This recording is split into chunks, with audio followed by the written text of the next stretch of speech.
Okay, a quick look at the accounting cycle. Step 1, we identify transactions, the transactions that have occurred over the period, over the quarter, over the month, over the week, or over the year.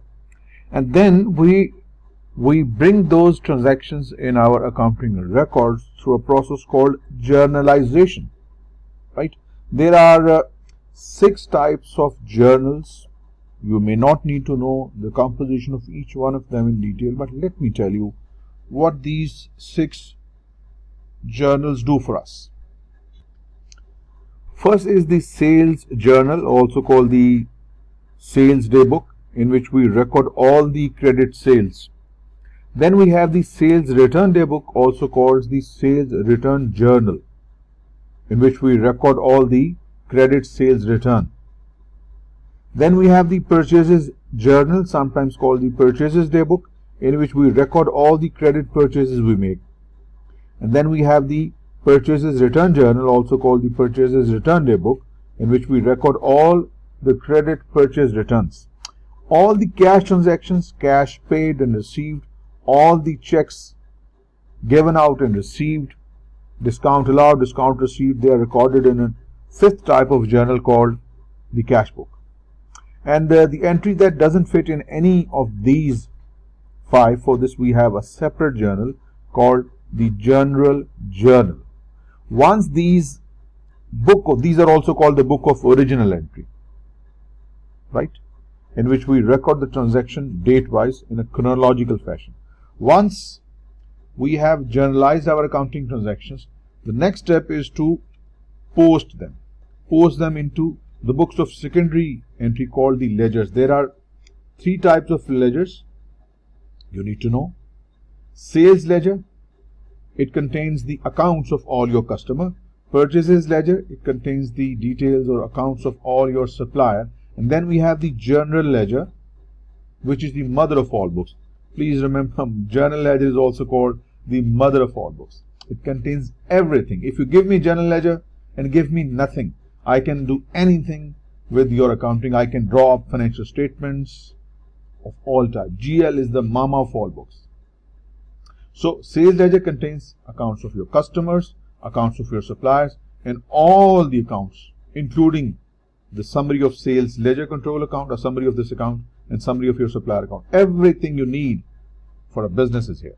So this is where we start the preparation of financial statements. We take the journal ledger, which is of course obtained by posting the journal entries into journal and then transferring those journal entries or the transaction into individual ledgers. Using those ledgers, we draw up a trial balance. What is a trial balance? Trial balance is simply a list of balances in your journal ledger. Let me show you how it looks. This is how your trial balance look. We have all the accounts in journal ledger shown here. This is the balance of cash. Remember, cash is an asset, has a debit balance. Account receivable, an asset, has a debit balance. Accounts payable, a liability, has a credit balance. Dividend payable, a liability, credit balance. Common stock is equity, credit balance. Retained earning, credit balance, it's equity. Revenue, credit balance. Cost of goods sold is an expense, debit balance, and rent expense, debit. So we segregate the accounts showing debit balance and those showing credit balance.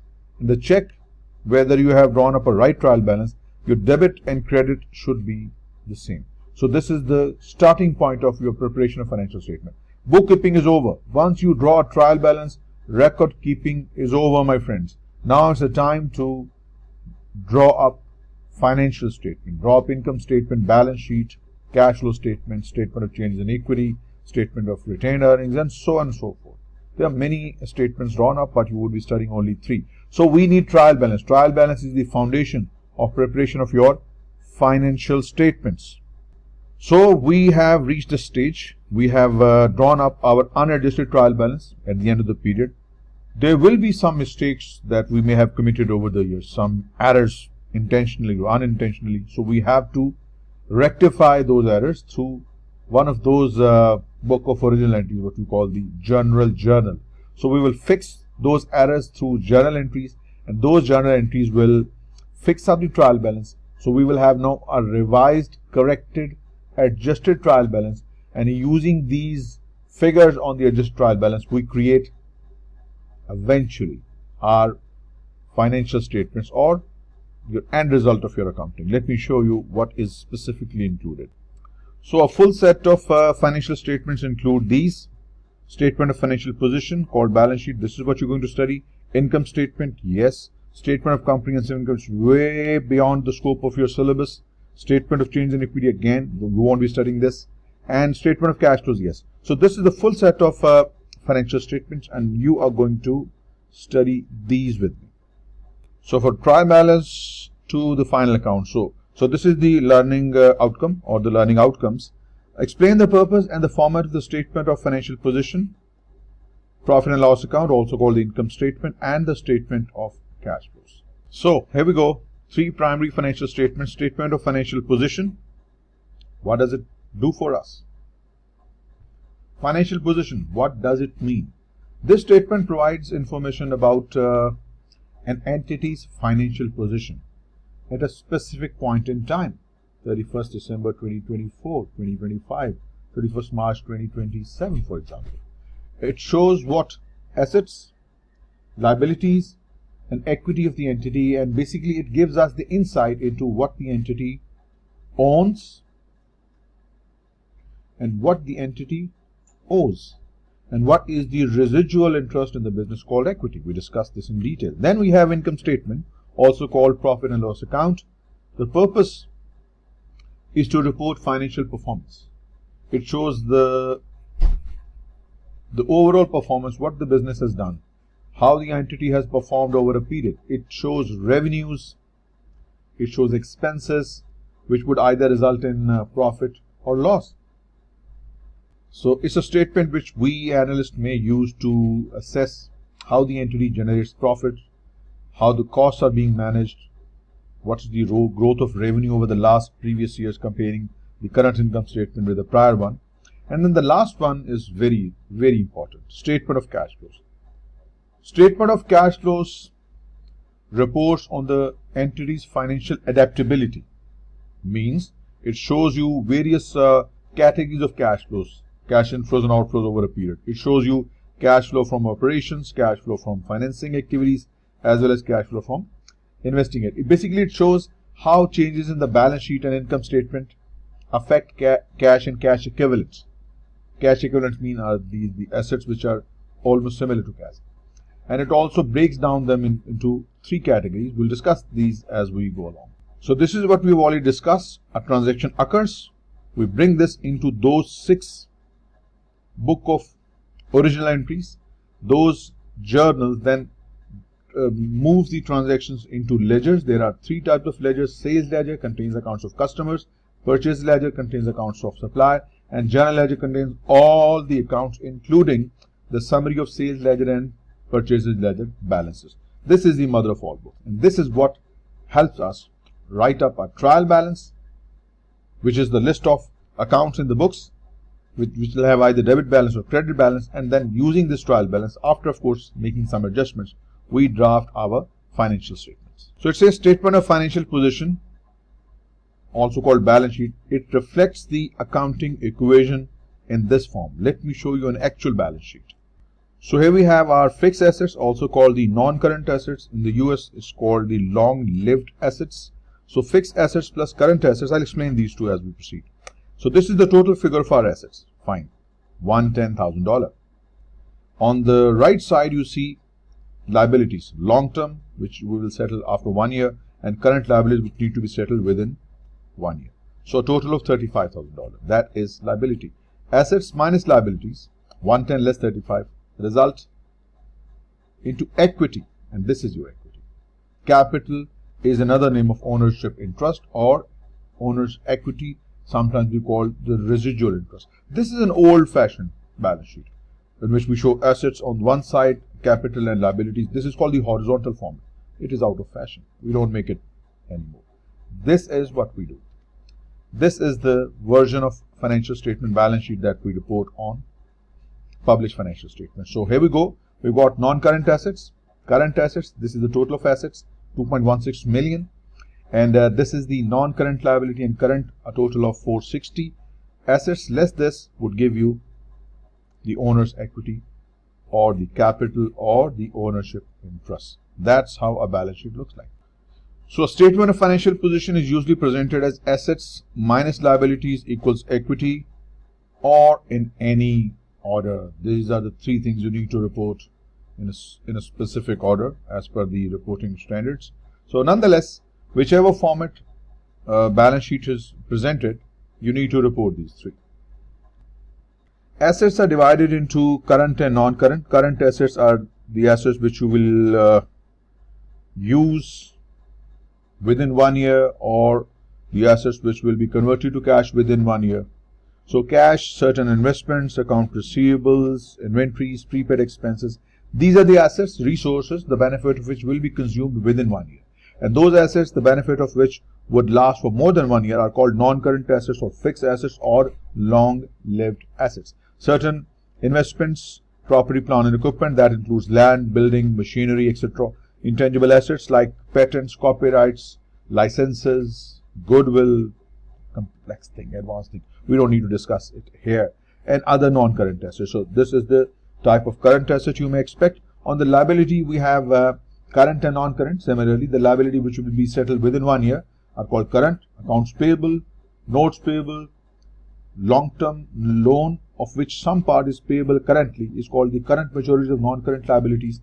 And then in the non-current liabilities, the liabilities which need to be settled for more than 1 year are bonds and non-current notes payable. And what we have in ownership interest, this is called equity or capital, investment by the owner, retained earning, the remaining profit also remains within equity. Other two concepts are way advanced than you would ever need, unless you start to start planning to become a chartered accountant. Otherwise, you don't need to do this.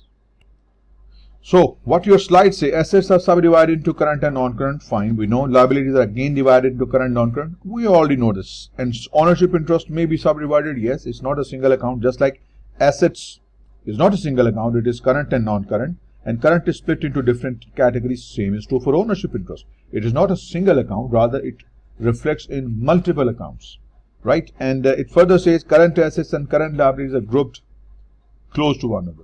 Fine. That depends upon what kind of balance sheet format you may have adopted. The main key point here is to learn what are current and non-current assets and what are current and non-current liabilities and how they are connected. Of course, they are connected to this basic accounting equation. Okay, then we have this flow of numbers. Let me show you and explain what the idea is all about. Okay, let's start a story from 1st January 2024. We have non-current assets at the start of the year. Land, building, machinery, fixture, fittings, computer equipment. Current assets, cash, bank, stock. Less current liabilities, that is accounts payable, notes payable, bank overdraft. And non-current liabilities, let's say bonds. So our opening capital at the start of the period was 70,000. Assets, 130, less liability, 60. 70,000 is the opening capital, opening ownership interest. So it would have changed because of multiple of reasons. If owner added additional capital during the year, it would be added to this number. If he has made some drawings in the form of cash, in the form of goods, in the form of fixtures, computers, vehicle, whatever the owner takes away from the business, in whatever form, it's called drawing. So if he makes additional capital in the form of cash, he brings personal car into the business, he brings his personal laptop into the business, that's additional capital or capital contributed. If he takes away such things from office, business items to his home, it's called drawing. So capital is added, drawings are deducted. If the business has made some profit over the period, it will add on to the owner's capital. And if business has sustained a loss, it's deducted. So please, these are important elements to remember. Opening capital, additional capital is added, drawings are deducted from opening capital. If the business makes profit, which we learn from income statement, it's added and loss is deducted, and the result, the end result, is the capital at the end of the year, 31st December 2024. And this is how things are connected. Other formats of statement of financial position, horizontal, I've just shown you. You show asset on one side and liabilities and owner's capital on the other. Which one? This one. Assets is equal to liabilities plus ownership interest or capital or equity, whatever. So this is the horizontal format. I told you it's an outdated format. We no longer use this anywhere, as far as I know, accountancy since the last 30 years. I'm in professional accountancy for the last 30 years. I have not seen this format in practical accounting anywhere. So this outdated format is horizontal format, and the vertical shows assets first, less liabilities and capital is reported this way. So let me show you. This is the vertical format. Assets, equity, liabilities are shown vertically from top to bottom. So then we have profit and loss account, income statement, alternatively. So what does it show? Profit and loss account shows the excess of revenue over expenses. When revenue is more than expenses, you will have profit. Alternatively, or conversely, if expenses are more than revenues, you will have a loss. So basically, profits equals revenue minus losses, expenses, and loss is basically expenses minus revenue. Expenses would be larger in that case. So you will have negative profit, and negative profit means loss. Here you need to understand an important distinction. Revenues and expenses are from firm's central and ongoing operations. Revenue and expenses, when you use these terms, they are ongoing and central to business activities like sales of goods or services, regular expenses like salary, maintenance, repairs and all that. And then we have another group of elements that affect your profitability, gains and losses, and they're different from revenue expenses because they are not central, rather they're peripheral or incidental transactions. Like you sell some old assets at a gain, or maybe your inventory was lost by fire or theft. So these are non-repeating transactions. Such are peripheral and incidental transactions. So collectively they give you profit. So your profit or loss is basically sum of these four: revenues, less expenses, plus any gains which are not central, in fact peripheral or incidental, less losses. And that's how you calculate your profit or loss. So revenue minus expenses gives you profit, and if the result is negative, revenue less expenses, you have a negative number, indicates that expenses are more than revenue. In that case, you have incurred a loss. This is the simplified version of income statement called single step income statement, in which you club all the incomes together and club all the expenses together to give you the net income. Looks good, look easy, fine, but I don't like it. As an accountant, I hate this format. I hate this format. I cannot gauge how well did I do. How well did I do in trading? How well did I do in managing my operational expenses? So I find this format inappropriate for decision making purposes. As a manager, I find this method or this format inadequate, inappropriate. See, now we are talking. This is what I need. As a manager, this is what I need practically. I can gauge, assess the profit generated by trading, that's gross profit. I can gauge income from operations, income before taxes, income after taxes, and net income available to shareholders. So this is a much extended format in which we report profitability at different levels. This is also called multi-step income statement. Luckily, you don't have to draw it, but this is what is done practically. And this is it in the condensed form. So we have gross profit here, profit from trading, also called trading profit. Deducting your regular operating expenses gives you income from operations. Then you take the other gains and losses we discussed a little while ago. This gives you income from before taxes, and then after income tax, that's the net income you need. So this is the final last column of the previous financial income statement. And this one, ladies and gentlemen, is a super simplified version of profit and loss account. Moving on to another important component of your full set of financial statements, that is your statement of cash flows. Let me first show you how does it look like. Then we will discuss the final things about it.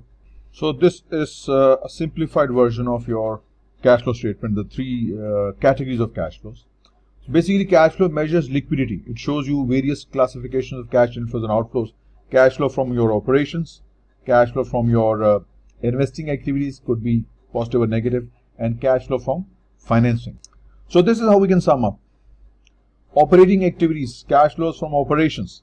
Money comes in from customers. Yes. Money comes in the form of interest income. We may have deposited some money in bank and interest comes. We may have made investments in some other company's shares and we receive dividend income.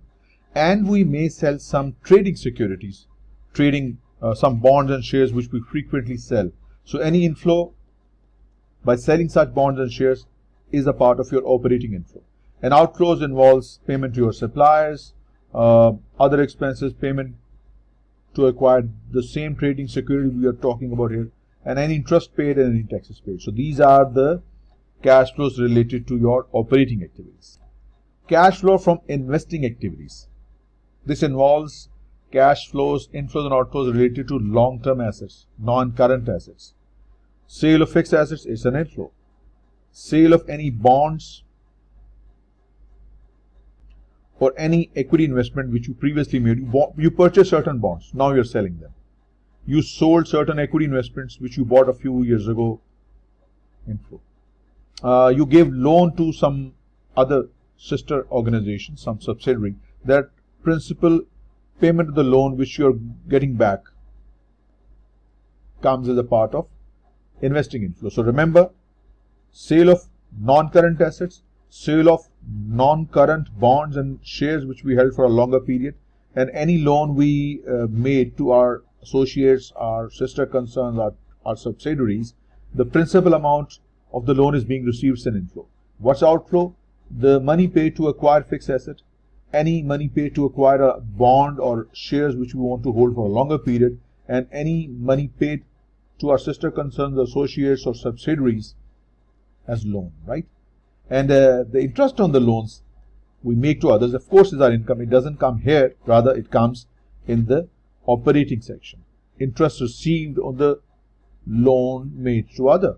Interest paid to the loan that we have received from banks or maybe the bonds that we have issued.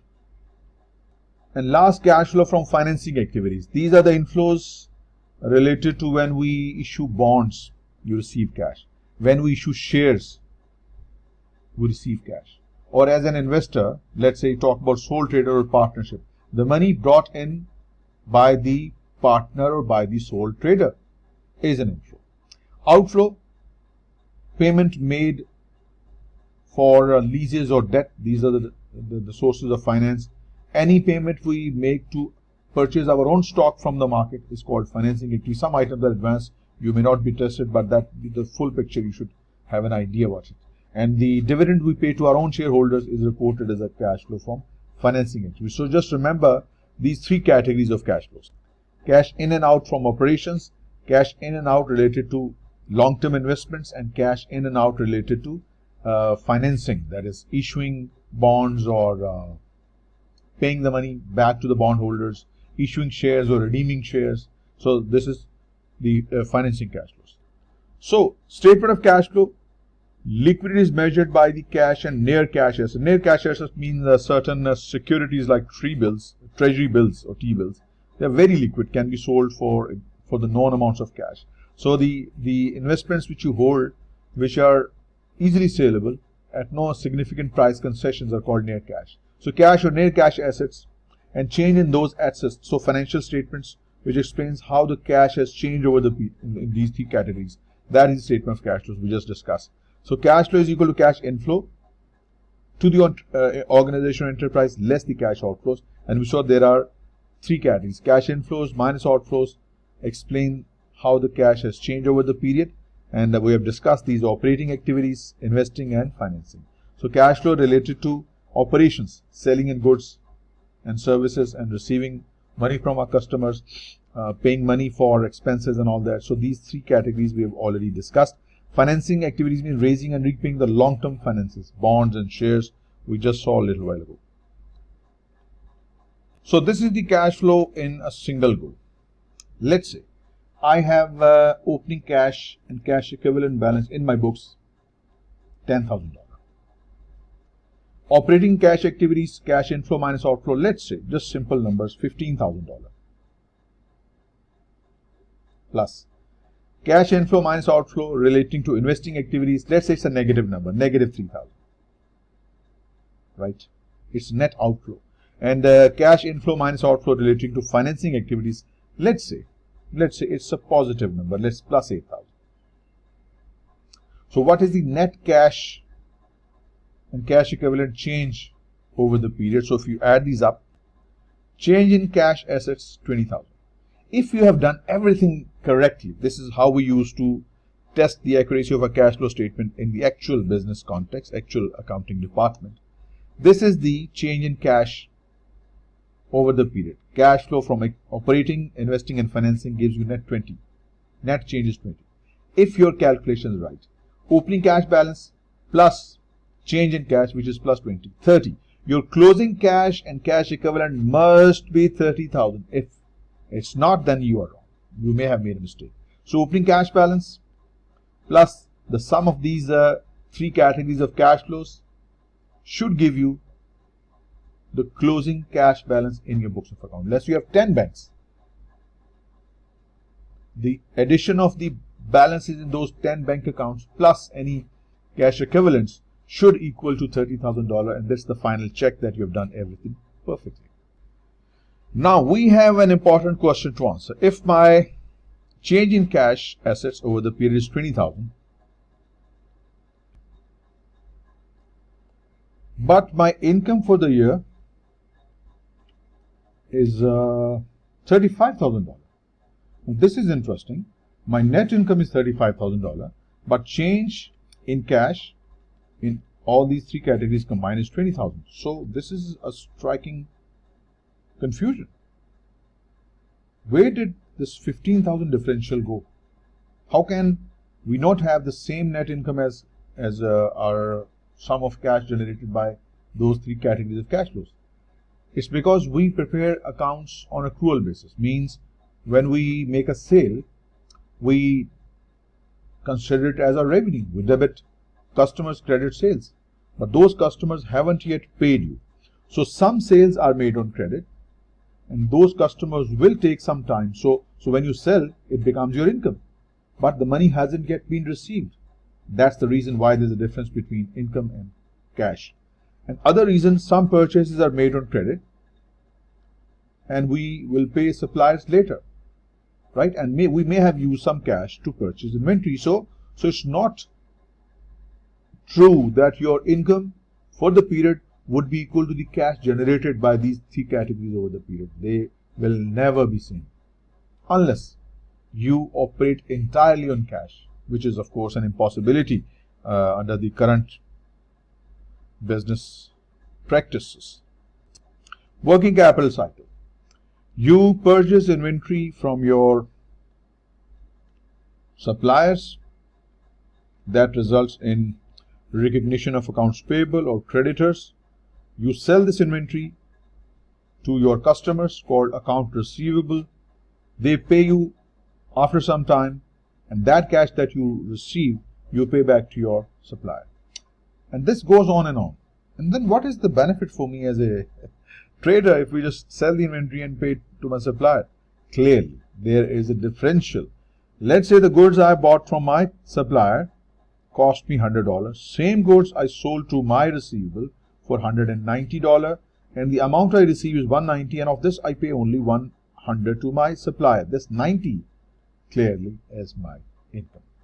So again, why my net income is $35,000 and the change in cash and cash assets over the period is $20,000? Why is the difference? And here are some differences listed. Cash is used to buy more non-current or fixed assets. We have used cash, we were profitable, but we use cash to acquire fixed assets. That's why our cash is less. We may have used cash to buy investment. That's why our being profitable, our cash is less than the profit. Or we may have used cash to repay the loans, or now the next two are in the opposite direction. Let us discuss them as well. Now these two point in the opposite direction. My net income is 8,000, whereas the cash is 20. This is interesting. How can I make more money than the profit generated? This 12,000 differential needs explanation, and these two will do. Cash is raised from issuing shares. You issued shares, and that increased your cash balance. The profit stays the same. Cash is saved from borrowing. We borrowed some money from banks we issued bonds, or maybe owner added new capital, fresh capital. So these are the reasons maybe you have more cash and less profit. So that's the important point to remember, that profit and the increase and change in cash may not always be the same. Okay, here it explains the same idea. Increase in asset, debit. Decrease in asset, credit. We already discussed in the previous class. Increase in liability is a credit. Decrease in liability, debit. And same goes for equity. Any increase in equity is a credit, and any decrease in equity or withdrawal of capital is a debit. And same goes for expense and revenue. Any expense we incur, that expense reduces equity, so it's a debit.